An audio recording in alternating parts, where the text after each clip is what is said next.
for myself, and we'll get going. Okay, we're here for Tuesday media availability with Coach Wilcox. Go ahead and let me know in the chat if you have a question. We'll start with Jeff Ferrato from Cal Sports Report. Hey, good morning, Justin. Can you give us the latest on where your game Saturday stands? Have you heard from the Berkeley Public Health officials, and what do they have to say? We have not, so we don't know. I was told by university and our athletic administration we would know something by Wednesday. So that came from the public health office and the representatives here on campus to public health. So we are operating like we're going to play, and we had a really good practice yesterday. We're looking forward to having a good practice today. You are still without the players who were in quarantine, I presume. How much does this handicap what your preparation? We are without the players who are in quarantine. It's a position group and more that is missing. So yeah, it does impact it, but we're doing the best we can, and the players did a great job yesterday. And can you give us the sense of your level of optimism that there will be a game? I know you're preparing as if there will be, but what they told you, I guess, was that 14 days for anybody who has been exposed potentially. Do you see any wiggle room there? And are you getting any signs that it will happen? I'm not in those meetings. They told me there's a chance that we would play. I don't know why they would make the decisions they've made. We're trying to get clarity on that, but those are not discussions I'm involved in. And if they tell us there's a chance we could play, then we're going to practice and we're going to continue to work at it. And the only way to look at it is to be optimistic. That's the only way to look at it. So until they tell us otherwise, that's what we're doing. Yep. And last thing, have there been any other discussions on your campus within the athletic department or the administration about sort of going to a plan B, perhaps leaving campus for the rest of the school year or doing anything like that? You'd have to ask the administration. That's not a discussion or decision, I should say, that I would make. Here's what I would tell you. The football program will do anything, whether it's practice protocol, meeting protocol, whatever we need to do in order to play. But the decisions will remain with the athletic administration and the university. You know, we recognize the significance of the virus. This is not minimizing the virus. What we want to know is how we can be better so these things don't happen. Obviously, we don't want to spread it to the community. We want to be good neighbors and members of the community. We just are looking for some feedback on how to do it better. That's what we're looking for. There's some guys in quarantine that are not sure why they're in quarantine. We're trying to get them some answers on that. But as far as the football program is concerned, whatever we can do to help minimize or mitigate the spread of the virus and give us the chance to play, we are all for it. And given it's not your decision to make on my question, can you tell me if you know there are conversations going on? You'd have to talk to the athletic administration and the campus and the people that would be making that decision. That's not for me. Like I told you before, the football program, players, coaches, are open to doing whatever we can do to give our players the best chance to play. That's what so whatever that means. Thank you. Just looking for we'll move on to we'll move on to Trace Travers with Rivals. Yeah, good morning, Coach.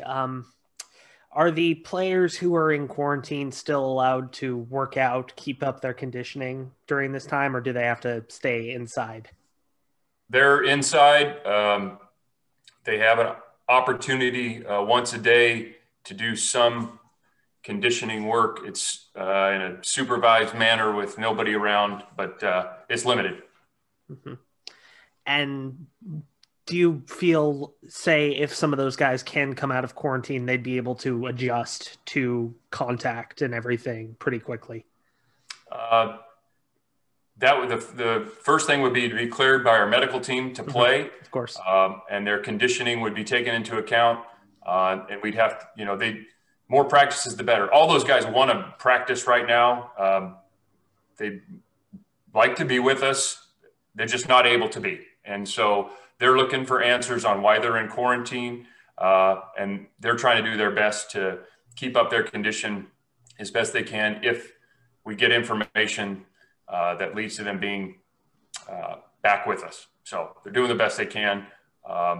And then we'll cross that bridge when we get to it. But I think all those guys would want to play if given the option.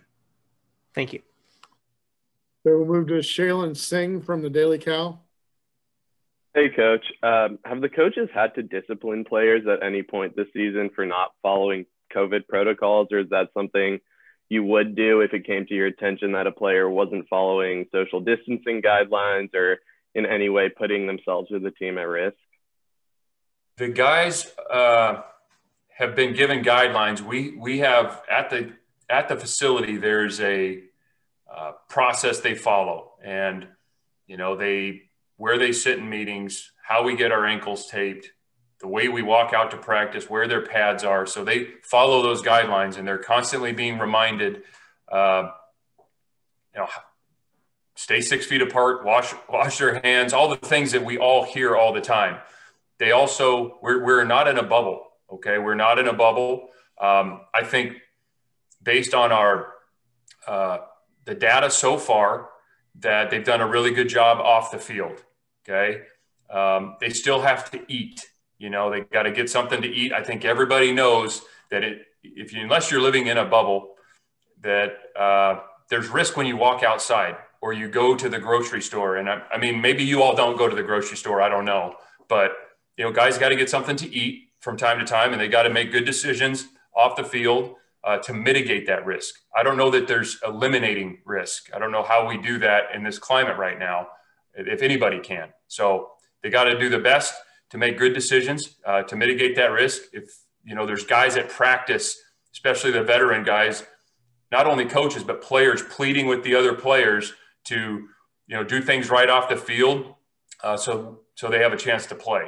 So I think they're doing the best they can.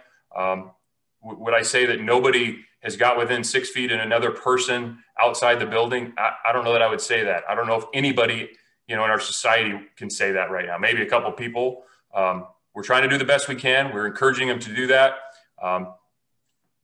That's where we're at with it.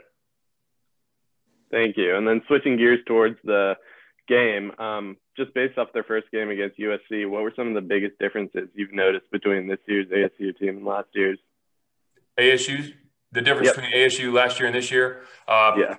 I think they're, coming into the season, you looked at their roster and the guys they had coming back, really impressive group, starting with the quarterback who we know well. He is a threat throwing the ball. He's a threat running the ball. They got a good offensive line. They ran it really well last week. They got some more kind of variations in their offense, shifts and motions and multiple personnel groupings, different formations. So they're hard to defend in that way. And then defensively, really well coached unit, got some good players. They give you some different looks and different pressures. So I think just on paper and seeing what they had coming back, they're every bit as good, and if not better than people would have thought. Thank you. Okay, guys, reminder, if you do have further questions, please let me know in the chat so I can call on you. We'll go ahead and go back to Jeff Ferrato. Yeah, Justin, again, on ASU, how impressed were you with those running backs? One of them was a freshman and one of them was a junior college kid, so you've never seen him before. And what was your impression of those guys? Really good. They obviously, as I mentioned before, were really successful running the ball. I think their O-line did a really nice job, and the tight ends. The receivers blocked down the field, which is something you notice on the tape. But they've seemed to always have some good running backs, and it's no different this year. The transfer, the freshmen, pretty talented guys. So it'll be a great challenge for our defense. How well have your players and all of you been able to focus in on the fact that you have a game Saturday and an opponent to prepare for with all the other stuff that's sort of swirling around the bigger picture stuff? I think they've done a great job. When we go to meetings and practice, it doesn't feel different other than there's a bunch of guys missing. They've done a great job with it. Resilient bunch of guys. They want to play. And if there's a chance that we can play, then they've brought that energy to meetings and practice, which we are proud of them for that and expect that to continue. And one more thing is I'm wondering what kind of conversations you guys are having with Arizona State And are they being patient with the fact that you're still waiting for some final approval at your end? I don't know the answer to that. That would be a question for the administration in the Pac-12. Thanks. Okay, we'll go to Jackson Moore from 24/7. Coach, just logistically, how much are your practices impacted right now with that position group? What does that look like? Well, there's certain drills that we don't do. We work around it the best we can. So when you miss that position group, it's obvious. So yeah, we're doing the best we can, and the players are doing a nice job with it. Thank you. Hey guys, if there's any final questions, give you about another 5 seconds here to put them in the chat. Otherwise, we'll wrap it up. Looks like Ashley Adamson, Pac-12, has a question. Hey, Coach, I'm just curious. I know obviously with everything that's going on, how you guys are communicating and talking to the parents of the players right now.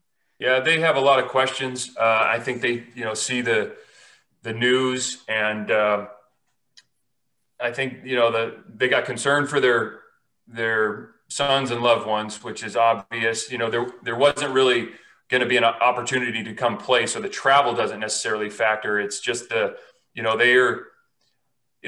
players are disappointed that they can't play.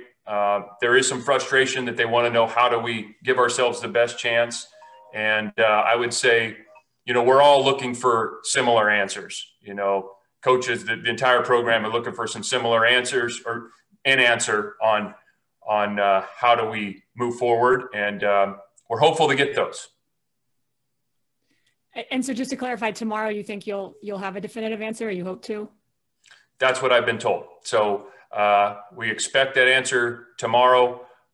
We don't make the decision. Honestly, we shouldn't, but I'm relying on information that's given to me by our athletic department, which gets it from the university public health representative, and then the city of Berkeley public health. So we wait on that information. I don't decide when it comes out. I shouldn't, but we really would just, look forward to some clarity, not only on the game, but also on, this contact tracing moving forward, so we can be better at it. And we're looking forward to hearing about that. Cool. Thank you, Coach. And we'll go back to Jeff Ferrato from Cal Sports Report. Justin, one more thing. I know you're very respectful of the whole process that's going on here, but when you were watching other games on Saturday in the Pac-12, and you saw that Stanford was without 3 players, including its quarterback, but played, and that other schools are having difficulties, and many of them were able to play, what's your gut reaction when you see that? Probably what you imagine, Jeff. The question, why can't we play when the other teams are playing, given our specific circumstance in terms of the positive tests? I think we all know that there's a high number of positive tests and a risk for the community and spread within our team and then to community. Everybody's on board with that. We respect that. And I think everybody understands that. What we're having a hard time understanding is the process that led us to this point.